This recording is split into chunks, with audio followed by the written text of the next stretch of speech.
मित्रांनो,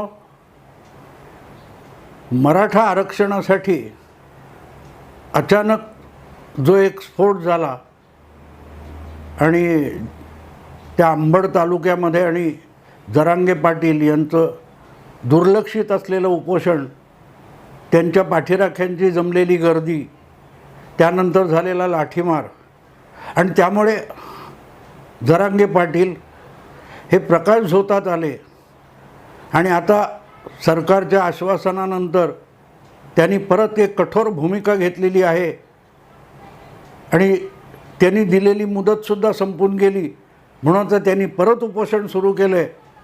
आणि या दरम्यान आपापल्या परीने काहीतरी योगदान दिलं पाहिजे म्हणून मराठा समाजामध्ये एक प्रकारचं आकर्षण आहे, उत्साह आहे किंवा आवेश चढलेला आहे. आणि त्यातून मला वाटते आंतरवलीमध्ये पुणे जिल्ह्यात 2 मोठ्या अतिविराट सभा वगैरे जरांगे पाटील यांनी घेतल्या. त्यांच्या या सभांच्या खर्चाबद्दल छगन भुजबळ यांच्यासारख्या ओबीसी नेत्याने जे काही शंका व्यक्त केल्या, त्यामुळे मराठा समाजातूनही काही संतप्त प्रतिक्रिया उमटल्या. एक असतं मित्रांनो, जमावाकडून उमटलेल्या प्रतिक्रिया ह्या वरवरचं दिसणारं असतं, त्या पलीकडे बरंच काही दडलेलं असतं. ते सगळं आपल्यासमोर मांडलं जातं असं नाही. पडद्यामागून अनेक सूत्र हलत असतात. जसं लोकपाल आंदोलनाच्या मागचे सूत्रधार कोण होते, काय होते, हे नंतरच्या काळात हळूहळू पुढे येत गेलं आणि आपणसुद्धा त्यामध्ये आपल्या नकळत वापरलो गेलो. या दुःखाने अण्णा हजारेंपासून प्रशांत भूषण, शांतिभूषण, कुमार विश्वास, किरण बेदी यासारख्या अनेकांना पश्चात्ताप करायची पाळी आणली. कारण केजरीवाल यांनी जे एक ड्रामा उभा केलेला होता, त्यामध्ये केवळ उत्साहाच्या भरात सादर झालेली ही सगळी पात्र होती आणि त्यांच्या नकळत त्यांना केजरीवाल, सिसोदिया वगैरे गँगने इतकं सराईतपणे वापरून घेतलं की जेव्हा त्यांचा उपयोग राहिला नाही, त्यांना अक्षरशः चिमटीत धरून कचऱ्यासारखं उकिरड्यावर फेकून दिलं. हा जो प्रकार होता, त्यापेक्षा मला वाटत नाही जरांगे पाटील यांचा जो आज प्रकाश झोतात आलेला चेहरा आहे, तो जोपर्यंत उपयोगी आहे तोपर्यंत उपयोगी राहील आणि त्यानंतर कधी त्यांच्याकडे पाठ फिरवली जाईल याचा त्यांनासुद्धा पत्ता लागणार नाही. आणि ते समजून येईपर्यंत त्यांच्यावरसुद्धा पश्चात्ताप दग्ध होण्याची पाळी येईल याविषयी माझ्या मनात शंका नाही. मी गेल्या 55 वर्षामध्ये 60 वर्षामध्ये राजकारण जवळून बघतोय, अभ्यासतोय. अनेक चळवळी उभ्या राहिल्या, बघितल्या, कुठे बारगळल्या, फेकल्या गेल्या, पत्ता लागला नाही. त्यातून साध्य काय झालं हे बघायला गेलं तरीही त्याचं उत्तर सापडत नाही. आणि म्हणून आत्ता जे आरक्षण, मराठा आरक्षण म्हणून जरांगे पाटील यांनी उठाव केला आहे, त्यामध्ये सरकार राजकारण भरपूर चाललं आहे. आणि मी राजकारण चाललं आहे एवढ्यासाठी म्हणतो की ते आज सत्तेत कोण आहेत, काल सत्तेत कोण होते, त्यांनी आरक्षण का दिलं नाही, आजचं आरक्षण का मागितलं जातं आहे, हा माझा प्रश्न नाही आहे. प्रश्न असा आहे मित्रांनो की तुम्ही ज्यांच्याकडे मागताय त्यांच्याकडे देण्याचा अधिकार आहे का, हा प्रश्न आहे. 50% अट सुप्रीम कोर्टाने घातलेली आहे आणि त्या 50%मध्ये 2-3% अधिक जागा उरलेली नसेल तर मराठा आरक्षण देणाऱ्याला हवं आहे, बरोबर आहे, घेणाऱ्याला हवं आहे, बरोबर आहे. हा सगळा देणाराही असावा लागतो, मी आता जात नाही. आणि ज्याच्याकडे देण्यासारखं नाही आहे तो कुठून देणार हा पण प्रश्न आहे. त्यामुळे ज्याच्याकडून दिलं जाण्याची शक्यता आहे त्याच्याकडेच जावं लागतं. आणि ती जागा कुठचंही सरकार, कुठलीही विधानसभा, कुठलीही लोकसभा नाही, तर ती न्यायालयाची जागा आहे. आणि न्यायालयाने 50%ची अट शिथिल केल्याशिवाय कुठल्याही परिस्थितीत हे आरक्षण पदरी पडणार नाही, ही वस्तुस्थिती आहे. अर्थात ती बोललेली सुद्धा आपल्याला आवडत नाही, वस्तुस्थिती आहे, अगदी वस्तुस्थिती आहे. पण ती आवडणार नाही म्हणून कोणीही बोलत नाही. पण प्रत्येकाला माहिती आहे की या प्रकारे उपोषण, आंदोलनं, जाळपोळ, दगडफेक वाटेल ते केलं तरीही ते पूर्ण होणार नाही. आणि म्हणून मग अशी शंका व्यक्त केली जाते की आत्ताच उफाळून आलेलं मराठा आरक्षणाचं आंदोलन याच्यामागे काही राजकीय हेतू आहे का? पण मी त्यात सुद्धा जाणार नाही. या सगळ्या गडबडीमध्ये उपोषण, आणखी काही इशारे वगैरे झाले, त्याच्यानंतर विराट सभा झाल्या आणि परत एकदा उपोषण झालं, याविषयी मी काय बोलणार नाही. म्हणजे ठीक आहे, प्रत्येक आंदोलन अशाच टप्प्याटप्प्याने जात असतं. पण त्यामध्ये आत्ता आलेली एक नवी बाजू जी आहे ती मला मराठा आरक्षणासाठी घातक वाटते आणि त्याच्यावर बोललंच पाहिजे, कारण मी सोडून कोणी बोलेल असं मला वाटत नाही. अचानक गेल्या आठवड्याभरामध्ये ज्या बातम्या येत आहेत की विविध गावामध्ये नेत्यांना गावबंदी करण्यात आली आहे. आणि अर्थातच नेते म्हटल्यानंतर कोण असणार? त्या विभागाचा आमदार असू शकतो, त्या विभागाचा खासदार असू शकतो, तिथला पालकमंत्री असू शकतो. आणि फक्त यांच्यापुरतं मर्यादित नाही, जे गेल्या निवडणुकीत पडले असतील, पुढच्या निवडणुकीत इच्छुक असतील, असे लहान मोठे सगळे नेते, ते कुठल्याही पक्षाचे असोत, त्यांना गावबंदी करण्याचा निर्णय घेऊन त्याचे मोठे मोठे फ्लेक्स लावण्यात आलेत. आणि मग बातम्या दाखवायच्या आहेत, त्यांना तर असलं काहीतरी खळबळजनक पाहिजेच असतं. त्यामुळे सगळ्या चॅनेलवर ताबडतोब त्या फ्लेक्सची जाहिरात, म्हणजे त्या फ्लेक्सचं चित्रण करून ते टी व्हीवर दाखवलं जातं.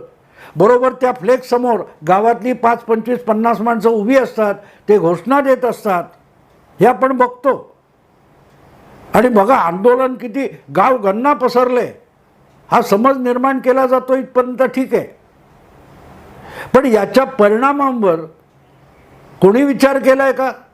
याचा परिणाम काय होऊ शकतो याची चर्चासुद्धा होत नाही मित्रांनो.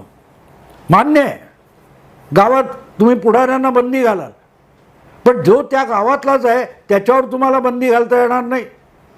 आणि परत तो राजकीय पक्षाचा नेता आहे म्हणून मग त्याला लुडबुड करायला बंदी असेल, तर त्या गावातले लहान मोठे प्रश्न जे असतात, गरजा असतात, याची जेव्हा समस्या बनते तेव्हा ती समस्या घेऊन शासन व्यवस्थेकडे जाऊन जाब विचारणारा त्या गावातलाच कोणीतरी पक्षाचा छोटा मोठा नेता असतो, किंवा त्या 10-12 गावं जी असतील पंचक्रोशी, त्यामधला कुठल्या तरी पक्षाचा नेताच असतो, जो तुमचे हे प्रश्न धसास लावायला पुढाकार घेत असतो. आज तुम्ही त्याच पुढाऱ्यांना गावबंदी केली असेल, तर मग तुमचे उरले सुरले लहान सहान प्रश्न तुम्ही कोणाकडे घेऊन जाणार आहात, कोण तुम्हाला घेऊन जाणार आहे, याचं उत्तर या गावबंदीच्या घोषणेतून मिळालेलं नाही.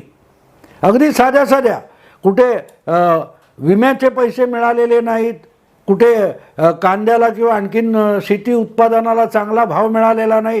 हे छोटे छोटे आपण म्हटलं तर शेकडो प्रश्न असतात. एका छोट्या 10-12 काय ते 4-5 हजारापासून 15-25 हजारापर्यंत वस्ती असलेल्या प्रत्येक गावामध्ये अक्षरशः डझनावारी प्रश्न रोजच्या रोज उद्भवत असतात आणि ते 2-4 दिवसात सोडवावे सुद्धा लागत असतात. आता कुठे अनेक ठिकाणी पाऊसच पडलेला नाही, दुष्काळाचं सावट आहे. मग त्या दुष्काळाचं सावट जिथे आहे तिथे चारा छावण्या सुरू कराव्या लागतील, तिथे टँकरने पाणी पुरवठा करावा लागेल. आता हा विषय पुढे घेऊन प्रशासन व्यवस्थेकडे घेऊन जाणारा कोण असतो? तो पुढारीच असतो ना. तो आपल्या गावातला असेल किंवा बाजूच्या गावातला असेल, या पक्षाचा असेल किंवा त्या पक्षाचा असेल. त्याला जर गावात यायलाच बंदी केली असेल, तर मग तुमच्या गावात जे असे प्रश्न आहेत, लहान सहान वाटणारे प्रश्न आहेत, पण ते दैनंदिन जीवनाला भिडणारे प्रश्न आहेत. आरक्षण हा विषय गहन आहे, गंभीर आहे, हे कोणीही नाकारणार नाही. पण आरक्षण या विषयाने आत्ता तुमच्या घरात जगणं अशक्य करून सोडलंय अशी परिस्थिती नाही आहे. रोजच्या रोज भेडसावणारा प्रश्न असा आरक्षणाचा विषय नाही आहे. पण गॅसची किंमत वाढली असेल, गॅस मिळत नसेल, पाणी पुरवठा थांबला असेल, औषधाचा तुटवडा असेल, हे असे शेकडो प्रश्न आहेत. गावात रस्ता झालेला नसेल, रस्ता असेल तर त्यात खड्डे पडलेले आहेत. हे सगळे प्रश्न हे रोजच्या दैनंदिन जीवनामध्ये भेडसावणारे प्रश्न आहेत. आणि ते सोडवण्यात जो आपल्या आपल्या स्तरावर, आपल्या आपल्या पातळीवर, आपल्या आपल्या गावामध्ये किंवा पंचक्रोशीमध्ये पुढाकार घेतो त्याला सुद्धा नेता मानतात. आणि तो नेता तेव्हा असतो जेव्हा तो त्या पक्षाचा वरिष्ठ नेत्यांशी सतत संपर्कात असतो आणि आपला गावातली जी समस्या आहे ती दाखवायला आपल्या पक्षाच्या किंवा सत्तारूढ पक्षाच्या कुठल्याही बड्या ज्यांच्याकडे अधिकार आहेत त्यांना आणून दाखवत असतो. आता त्या छोट्या नेत्याला जर गावबंदी केलेली असेल तर तो जाणार कोणाकडे आणि कुठल्या तोंडाने सांगणार आमच्या गावात असं काहीतरी आहे, भयंकर आहे, ते तुम्ही सोडवा, चला आमच्या गावात प्रत्यक्ष बघायला चला, असं म्हणू शकत नाही. थोडक्यात गावबंदी जी केलेली आहे नेत्यांना त्याचा अर्थ असा आहे की सामान्य ग्रामीण जीवनामध्ये दैनंदिन जगण्यात ज्या भेडसावणाऱ्या समस्या आहेत त्या आत्ता सगळ्या खुंटीला टांगून ठेवायच्या. आरक्षण मिळालं नाही तोपर्यंत बाजूच्या सगळ्या समस्या सुटल्या नाही तरी चालतील, त्या समस्या आम्हाला भेडसावत राहिल्या चालतील, त्यामुळे जगणं अशक्य झालं तरी चालेल पण आरक्षण आधी. याचा अर्थ आता मी आरक्षण घेऊन येईन किंवा माझी अंत्ययात्रा निघेल असं जे टोकाचं विधान जरांगे पाटलांनी पहिल्या उपोषणात केलेलं होतं त्यापेक्षा गावबंदी याचा व्यवहारी परिणाम लांब नाही. ज्या ज्या गावामध्ये पुढाऱ्यांना गावबंदी करण्यात आली त्या त्या गावामध्ये आपल्याला रोज सतावणाऱ्या ज्या समस्या आहेत त्याचं पण निवारण होण्याची गरज नाही. एकतर आरक्षण मिळेल किंवा या सगळ्या समस्या प्रश्नाच्या गर्तेमध्ये सगळं गाव जीवन, ग्रामीण जीवन अडकून पडेल असा हा पवित्र आहे. आणि इथे मग गंमत लक्षात येते की अशा वेळेला आधीच आरक्षणाखेरीज इतरही समस्यांनी गांजलेला जो ग्रामीण समाज आहे त्या ग्रामीण समाजामध्ये ज्या दैनंदिन समस्या आहेत त्या अधिकाधिक जटिल होत जातील, गुंतागुंतीच्या होत जातील आणि ग्रामस्थांचा धीर सुटत जाईल. एखादं आंदोलन जेव्हा चालवतो तेव्हा मी नेहमी सांगतो कुठल्याही आंदोलनाचं एक तात्कालीन आणि दीर्घकालीन अशी व्याप्ती आधीपासून ठरलेली असली पाहिजे. ही युद्धामध्ये पण तुम्हाला माहिती असेल की ज्यावेळेला ते उरी किंवा पुलवामा झालं होतं तेव्हा ज्या टी व्हीवर मोठमोठे निवृत्त सेनाधिकारी, जनरल्स, मेजर जनरल वगैरे यायचे, त्यांच्याशी चर्चा व्हायच्या तेव्हा त्यांना काय विचारलं जायचं, आता पाकिस्तानला कसा धडा शिकवणार, पाकिस्तानवर हल्ला सोडणार का, हवाई हल्ला करणार का, नेमकं काय करणार. तेव्हा त्यांनी सांगितलं होतं की ह्या प्रकारच्या लढाईची एक शिडी असते, एक एक पाऊल, एक एक पायरी वर चढत जायला लागते, एकदम शेवटची पायरी गाठता येत नाही, एक एक पायरी चढावी लागते.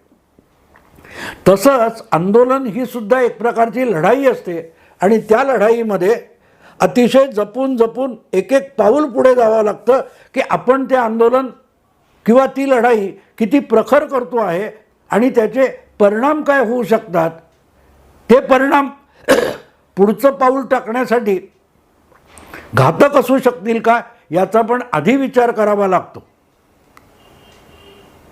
आणि ते जर नाही केलं नाही आणि जर पुढचं पाऊल टाकलं तर ते घातक ठरू शकतं. आणि तसं हे गावबंदी पुढाऱ्यांना हे जे पाऊल टाकलं गेलं ते मला एक प्रकारे घातक वाटतं. त्यातून गावाला रोज, ग्रामस्थांना रोज भेडसावणाऱ्या ज्या समस्या आहेत त्या समस्यांचा निचरा वेळच्या वेळी होण्याचे रस्ते बंद केले जात आहेत. पुढाऱ्यांना रस्ते बंद केलेत, पुढाऱ्यांना गावबंदी केली आहे असं म्हटलं जातं आणि असं दिसतं की बघा आता आम्ही हे पाऊल उचललं की सगळेच्या सगळे, कुठल्याही पक्षाचे असो, सगळेच्या सगळे जे पुढारी आहेत वेगवेगळ्या पक्षांचे, त्यांचं नाक आम्ही ठेचलं, त्यांना नतमस्तक व्हायची पाळी आणली असं वाटेल. पण ते पुढारी स्थानिक पातळीवरचे किंवा तालुका जिल्हा पातळीवरचे हे त्या गावात जाऊ शकणार नसतील आणि आपल्या गावात असतील तर गप्प चुप्प बसले असतील तर मग या नित्यनेमाने भेडसावणाऱ्या ज्या समस्या आहेत त्याचा उपाय कोणी काढायचा. आणखीन एक गोष्ट लक्षात घेतली पाहिजे की विषय मराठा आरक्षणाचा आहे, पण सगळ्या गावामधली सगळीच्या सगळी लोकसंख्या मराठी नसते.